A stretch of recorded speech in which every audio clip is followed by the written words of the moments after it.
Here's some books that I've read recently or within the last 15 years or so that had a huge impact.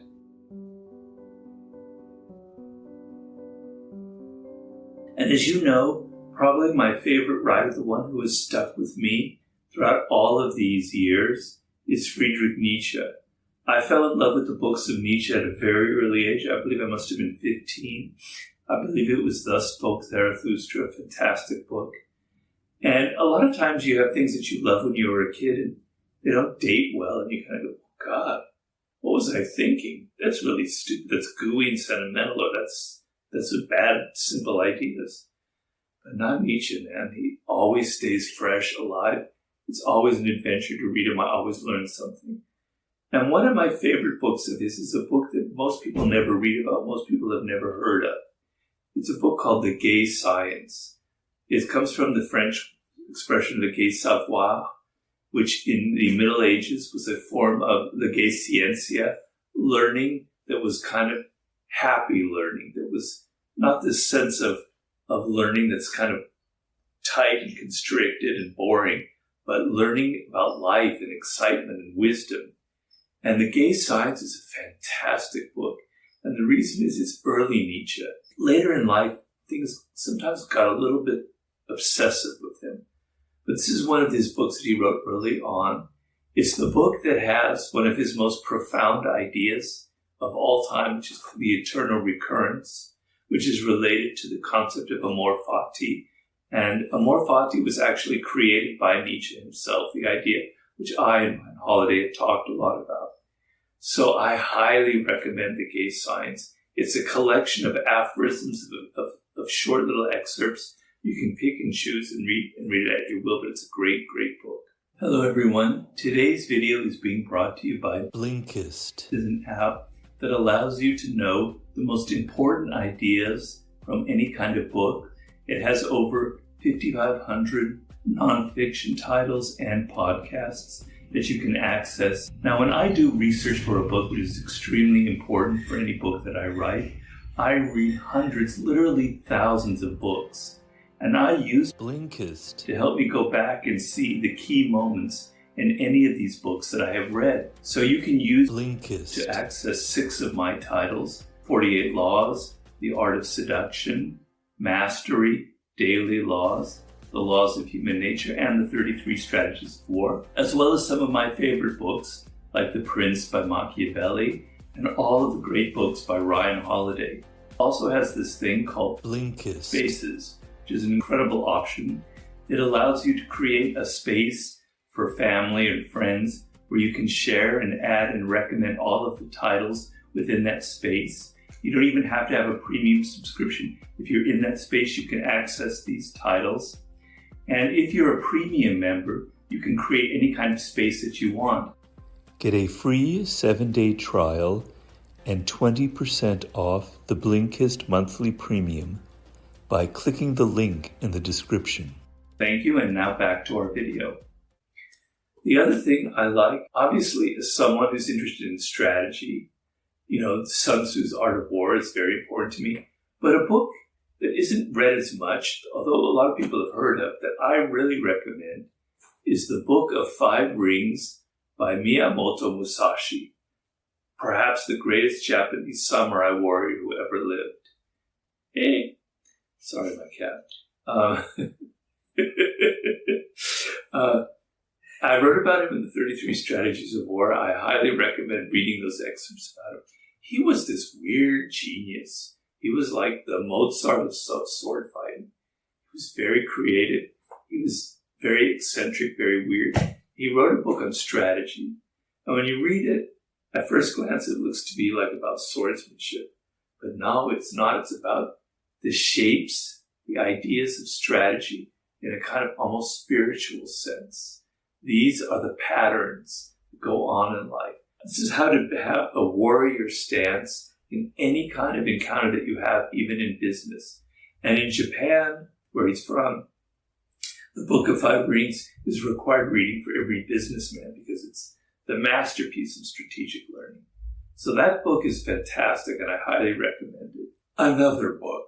Well, I read a lot of biographies, and some biographies are really boring, and some biographies are really exciting and kind of bring history to another level.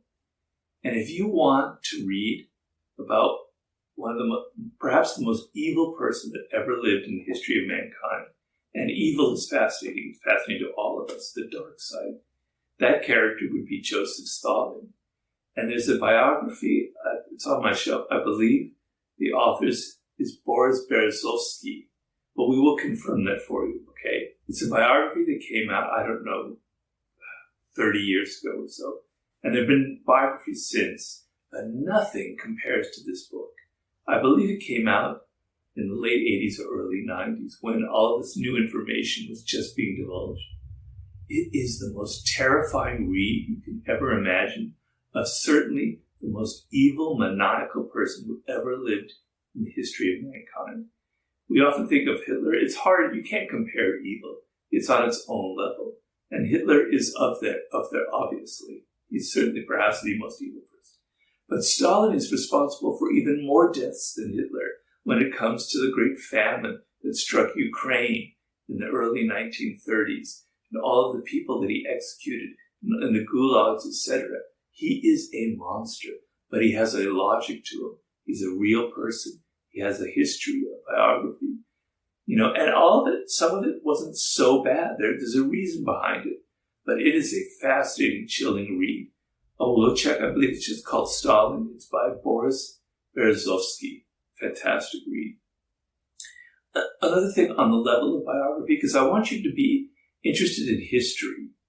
Because history is a subject that people don't read now anymore because we're so obsessed with our present, with the narcissism of our culture, where everything seems to be about who we are right now in 2023. And reading history gives you a sense of proportion of what was going on in the past and how different things were back then. And one of my favorite biographers that I think you absolutely have to read is the writer Stefan Zweig. He was an Austrian writer in the most active, I believe, in the 1920s, 30s. He was also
some of the best biographies ever.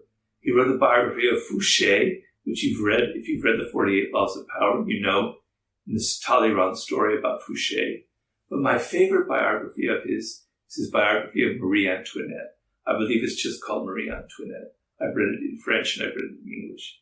It is a fantastic book that will make that whole period of the French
Revolution and prior to the French Revolution come to life. Stefan Zweig is absolute required reading. Another on my list is a novel, because I think I love fiction at a very important part in my development.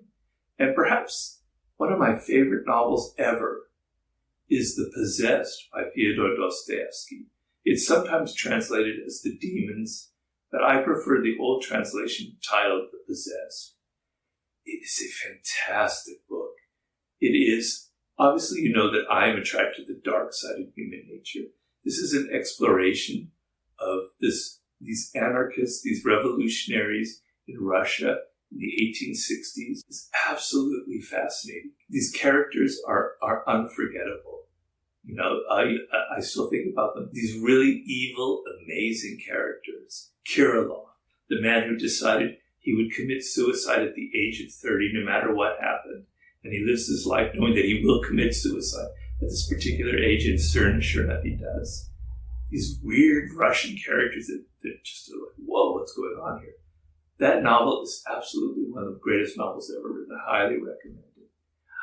I think I'm going to stop there because I'm at 5 and I could go on and on, but I will stop there. Those are 5 great books for you to nibble on in the next coming months.